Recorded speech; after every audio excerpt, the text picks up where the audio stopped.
Hello and welcome to this episode of Music Fastball. In a recent episode, we were talking about the music catalog maturity curve that we've introduced. If you haven't watched that episode yet, I strongly recommend you pause here, go back and watch that episode because it's the precursor to what we're going to talk about here today. During the episode, we talked about four drivers of catalog maturity, which are data and infrastructure, legal, financial, and operational. Today, we're going to be focusing at a high level on some of the details of data and infrastructure, what we can do to set out our technology strategy, to design our infrastructure, and harness the power of data to improve the maturity of our catalog operations. So, Tom, that sounds like there's a lot to consider there. So, where would you typically start when you were looking at something like this? You're right. There is lots to consider. And like any project that we do, we try and break that down into smaller component parts that makes it more manageable for us to understand and to give confidence and to give a clear plan as to how a business can go and execute on that plan. Really, the three things that we break it down into are getting a good understanding about where we are now, getting an idea of where we want to get to, and then in between that, we can make a plan to go from A to B. So, what are the first considerations that you would look at when you're thinking about how a fund would look at their data and infrastructure? Yeah, so that initial benchmarking is so critical. Just making sure that we have an honest view about current capabilities. And that might seem or sound more trivial than it actually is. And clearly, that will vary depending on the size of the fund and the existing operation. But usually, the biggest factor for complexity is the number of people because different stakeholders have different opinions, and we'll often find when we ask that question, people will have a very different point of view as to how far advanced certain capabilities are and how good or not so good they are at doing certain things. Getting everybody together and getting that written down and agreed is very much the first step. And in that process, we also need to consider things that we have to do. So, looking at our current competencies, but then also considering things that we actually have to do for the business to continue to operate. Can you give me some examples of what that looks like? Yeah, I mean, we're talking about by and large regulated businesses here. So, making sure that we understand the regulations that we have to abide by and making sure that any reporting or regulatory requirements are met, because without those, operating becomes extremely difficult indeed. Secondarily, looking at other stakeholder requirements. Yes, we'll have internal stakeholder requirements, but most of the push factors come from external stakeholders. That might be board members, it could be from the LPs or other institutional capital that might be interested in what you're doing, that you need to provide information or certain operational tasks to deliver against their requirements as well. Yeah. And we know a lot of this is very much top of mind for funds at the moment because, as more institutional capital has come in, the standards are rising and the demands are only going to grow. So I think a lot of the people we speak to at the moment are really feeling this pain. Yeah, and look, that's a really good point. When we're doing this initial benchmarking, there's one thing to take a point in time, understanding where our capabilities are now, but we do also have to bear in mind that actually some of those requirements, some of those push factors are going to grow, and we need to make sure we've left some room for being able to answer to those at a future point in time as well. We can't just, which we'll come to in a minute, blow all of the budget on nice things that we want to be able to do. Yeah. And so part of, thinking about what we have to do also incorporates like, just how we keep up with competition, right? Yeah, yeah, exactly. That we can look at competition really as an external stakeholder. So as the competition improves what they do, the requirement of the market for how we operate in general in the space is going to increase. And that means, we have to take that into consideration when we're doing that initial uh, state of the nation. Where are we today? Getting a good, clear view of current capabilities and things that we have to do. And then from there, that will lead us on to the next part, which is getting a good understanding of the capabilities that we'd like to have, things that we'd like to be able to do in a future. Right, so that's the sort of where you want to get to piece of this. Absolutely. Yeah, that's the way you want to get to. And again, that can be quite a challenging process because different stakeholders are going to have different points of view. And I think the most effective way that we've seen it done before is just to try and really make a list of all of these capabilities that you would like to have, and then have a little bit of poker or however you want to call it, going through that list and understanding what the perceived value is of having that capability and what the perceived complexity is of having that capability. And that should give you a relatively straightforward kind of like stack ranked matrix of, hey, these are all of the things that we'd like to do. These things we expect to be extremely hard, and these things we expect to be a little easier. And each of those then are um, grounded in a perceived value. So, what do we expect to be able to get back from having that capability? And we don't necessarily need to put it in monetary terms at this stage. It could just be, on a scale of 1 to 5. And at this stage, if you're an investment fund, what are the sort of things that would be top of mind for you? Look, as we said, during the maturity curve, everybody's in a different place, and there's not a great deal of point in comparing yourself with other funds who have different investment strategies, different budgets, different rights types potentially. So you do have to always take your own context into consideration first. I think one of the very common themes that we see is just improved reporting. A lot of people, when they aggregating lots of different rights types together, are drowning in mountains of royalty statements, and actually getting from data to insight is quite difficult. And on top of that, um, they typically will be using a different approach to underwriting that they are for ongoing analysis of like day to day revenue collection and everything else. So getting some transparency and symmetry between those is common. I think obviously reporting to board members and LPs, that can be extremely onerous.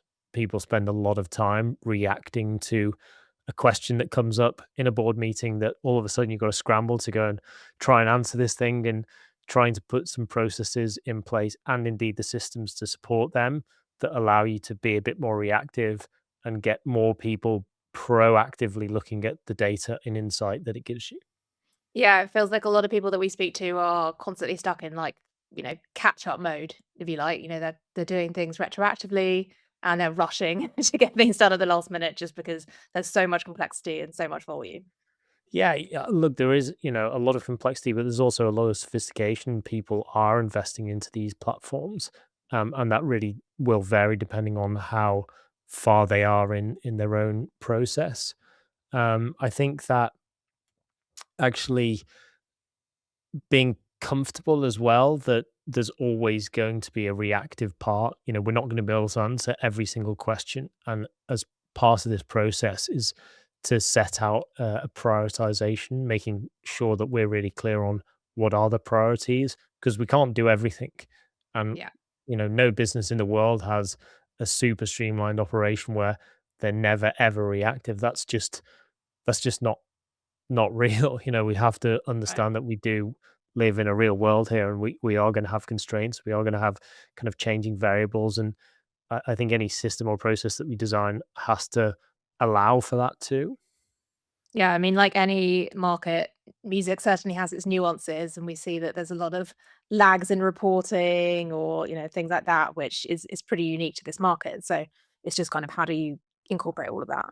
Yeah, absolutely. And again, kind of there are invariably going to be many, many capabilities that you would like to achieve, but typically you can't have them all. Yes, if you had unlimited time and unlimited budget, you probably can, but then you'd also have diminishing returns of value being given back to the business from that investment. So Mhm. we have to be sensible, and actually the best thing that we can do is kind of fight harder at the beginning to really challenge, do we actually need that capability? Do we actually need to invest in that approach, and really whittling it down to, okay, well, these are the things that we think are critical. Let's get after them first. And then, by the way, the context and the environment that we operate in might well have changed in 6 months' time. So let's reevaluate again. We've done all of the prep. We've understood the long list of things that we'd like to do. Are they still valid? Are they in the right order? Where do we move on to next? Right. So you've kind of got that foundation of you understand where you are now, you understand where you want to get to, and then it's about, getting that plan in place. Yeah, that's right. Bridging the gap between the two, and I think the biggest initial, not barrier, but variable that we have to consider is budget, and the second one is time. You know, almost anything is achievable within the laws of physics with unlimited budget and unlimited time, but nobody has those things. We all have budget constraints. We all have time constraints, and if that plan, so that all of those desires uh, that we want to achieve aren't realistic in the budget that we've set out or the time frame that we've set out, then we need to reevaluate. We've either got to go and create a business plan to raise more budget to be able to deliver those things, or we have to just refine what is realistic based on the budget that we have. So it is a bit of it can be a bit of a cyclical process, and we do have to challenge it. But I think if we've, got that list of prioritized capabilities in place, that helps us to trim off the bottom and say, okay, well, if we do nothing else, we're doing this thing, and that's where we're going to spend all our budget, and that's going to give us, X, Y, and Z value back to the business. So let's talk about, Tom, how you go about making some of those decisions in terms of the technology and data infrastructure that you want to invest in, because we know it's super overwhelming. Like one of the things I think that stops people from moving forward is this: there's so much you could do, and just getting a clear idea of, what the right path is for you is really important. Yeah, absolutely. So I think, once you've established that budget and once you understand, okay, well, we've got a clear idea of the things that we're going to go after, then you've got some more practical choices to make. So I think the first one, as you said, is understanding what technology we're going to use. So if we're going to do some building in house, how are we actually going to do that? Um, Usually we'd start out by looking at the kind of the two polarizing strategies, which we typically see live on a bit of a continuum, are buy versus build, or as we like to put it, own versus rent. I think we live in a world where the technology is so advanced now that buying nothing is just a silly thing to do. Like we're always going to be buying some technology because there's so much great technology out there, and we should absolutely benefit from it. We shouldn't be rebuilding the wheel or anything like that. So where do we lie on that continuum? And to help us understand where we lie on that continuum, I think budget's definitely a factor. If we've got a relatively small OpEx budget, we're not going to be investing in teams of engineers who are going to go and build platforms for us to do everything we need. We're going to have to lean a little bit more into where we can use other platforms and potentially stitch them together so we don't end up with siloed data and siloed processes. If we've got a bit of a bit bigger budget and we're interested in really using technology to differentiate ourselves, then we're looking at the build end or the own end of the spectrum. And I think to help with that decision, we'd typically go through and break down what we think is strategic versus what we think is relatively commoditized. There's loads of processes in any business and in the funds that we work with that are just commoditized. There's no value in building things to go and solve those. If there's something that exists already, go and use it. Um, for those things that we think are really differentiated and are going to set us apart from the competition and help us achieve those higher level objectives, they're really ripe for actually going and building a solution where we can say, hey, look, we've invested in this approach. It's clearly delivered value. And it then becomes a very, very positive thing to have when you're going into the next discussions, either to move the fund on, to refinance, or to raise the following fund.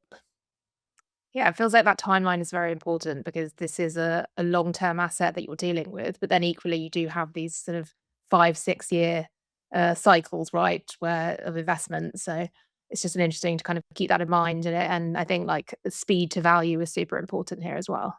Oh, totally. So, once we've got through that technology decision, then we're into the project planning. How quickly do we need this project to deliver value back to us? And where does that sit within our fund life cycle? If we're in year 4 out of 5, then probably not a great idea to invest a whole bunch of OPEX into a platform that won't show any value until maybe years 6 or 7. Whereas if you're at the beginning, then it's much, much more realistic. We can actually look at, okay, well, we're going to invest some um, either CapEx and OpEx now. We're going to create these platforms.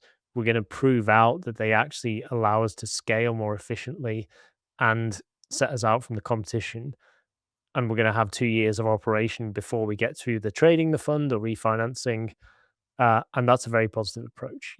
That's really beneficial and the type of thing that I think investors look at positively and can be differentiated when, if you've got a like for like fund who trades in very similar asset types, people look for differentiation. And equally, starting small and building upon that is also something that's a really viable option for a lot of these funds. Totally critical in any project. I think gone are the days really now that the way technology is designed and particularly the way technology consumption is configured. You want to really start showing value early. You want to structure your project so you can actually get some value out the door to create some momentum, to create um, continued motivation and confidence in the people who are doing it, confidence in the team who are out there delivering it, and confidence in the people who have raised the money or are investing in a particular project. Actually showing back to those stakeholders, hey, here's our plan. This is how we're operating. We're showing progress. We're giving value back, and we're not having to wait until year 2, 3, 4 to see any return. It's kind of almost immediate. And Yeah. that can be easier said than done, but it's just about planning and, making sure that we don't get over our skis in terms of what we can commit to in those first critical 3 to 6 months, really. So, Tom, that all sounds like a very sensible approach, but also keeping in mind that a lot of these companies that we're talking about, they may not have the team in place to be able to run these projects, or to think about this on a long term basis. So, can we get into just how that impacts what we're looking at? Yeah, absolutely. I mean, people are so critical to any project like this. And indeed, they're so critical to any of the four drivers. Without them, we simply won't be going anywhere. So making sure that we have the right skills, the right size and shape of those skills, and that we've planned that out as well is really important. So typically, we'd first understand who's in the team right now. What skills do they have? How applicable are they? Can they be upskilled? Are there any opportunities for them to give them good career progression, keep them involved in exciting projects? And from there, then we'll have a look at, okay, well, what are the skills that we're missing and how we're going to go and get them? And at what stage during any project that we would actually go and get them? Again, we'd typically see that the build phase of any project requires much, much more manpower. Whereas once we've handed it back to the operation and it's more in BAU or maintenance mode, you're going to need significantly less people to actually operate the thing. So, looking at, okay, how quickly do we want this project to be completed? How does that align with our investment cycle? Are we going to scale up in the short term to to make progress quickly, with a view that then we're going to tail off after that and have a couple of internal people who will manage it on an ongoing basis? That's quite a typical model, but again, it really varies depending on the current context of the business that's looking at this. Um, but it's super important factor. Yeah, especially taking that long-term approach, right? It's like you can build this nice shiny new thing or buy whatever the approach is, but then if there's no one there to keep it running and keep it sustainable, then it's just gonna sort of fall off a cliff at some point. Y- Yeah, absolutely. I guess As we saw Rafi in the background just there, dogs are not for Christmas and neither is software. You can't just build one of these platforms and stick it in the corner and hope it like runs happily ever after. It just doesn't. They have a half-life, they do decay as well, and you got to look after them. So you got to bear that into mind. I think one of the things that's often missed is ongoing support and maintenance. um, Invariably, you want people who are actively improving any platform because the business will have more requirements, but also there'll be other parts that just need ongoing looking after, and that might be data and security, it might be bug fixing and patching and things like that. It could be, if it's mission critical, a broader support engagement, because standing up an internal support team to do anything other than business hour support can be very difficult and quite specialist. So you just have to think about those things ahead of time. You just have to plan for them and make sure that when you get to the end of the project, they're not a big shock. I mean, we've certainly been involved in projects before where this has happened. They've raised all of the capital to go and do the capex. And once the platform's built, they don't have any OpEx to actually run the thing. And then quite quickly, the value degrades and the business case starts to slip away from them. And that's a real shame because it needn't, the software is doing a really great job. It's just the business and the environment's moving and it needs to keep up, but it's significantly less effort to like make that gap, but you have to do it. So thanks, Tom. There's a lot to consider there. Do you want to just do a quick recap, just to kind of go over those key points that we discussed? Yeah, I mean, you're absolutely right. There's a lot in there, and each of those component parts of the process can be quite complex. But really, in any project that we would approach, and what we would recommend for other people to do too, when they're embarking on these types of projects, is to just be guided by these three clear steps, which are: get a really good understanding of where you are now, make sure that's honest, and make sure you've taken all of the stakeholders into consideration because people will have different points of view. Don't forget to consider things that you need to do, regulatory requirements or reporting to other stakeholders, that you just have to do to keep the lights on in the business. Then from there, try and create a stack ranked list of future capabilities with some quantitative understanding of value assigned to each of those. And again, make sure you're asking all of the various stakeholders because different people, of course, will want different things. Have a budget check. Make sure that the amount that you're of capital that you're willing to commit to this project actually aligns with those capabilities. If you're looking to send a rocket to the moon and you got a £2.50 budget, that's going to change what your rocket looks like. And then the final part is, making a plan, like having a good understanding of the technology that you're going to use, where you live on that buy versus build continuum, and of course, making sure that you have a sensible structure for the team who are going to deliver it. I think once you bring all of those bits together, you can have a really sensible business plan which will give you an understanding of how long the project's going to run for, how much it's going to cost, and a rough understanding of the value that it's going to accrete over time. And then rubber hits the road and you can get into it. Try and start small, show some value, build momentum, build confidence, move forwards. Yeah, thanks, Tom. That was a really super helpful wrap up. And I think that's probably all we've got time for today. But we will definitely be going into this topic in more detail in future episodes. And we will also be covering more on those other drivers, which are financial, legal, and operational. So definitely stay tuned for some of those episodes. And as always, thank you so much for joining us. Please subscribe wherever you listen to this: Spotify, YouTube, Apple, whatever it is. And you can also subscribe to our newsletter at standard-innovation to get more regular updates from us. Thanks for tuning in. Amazing. Thanks, Anna. Thanks, everybody.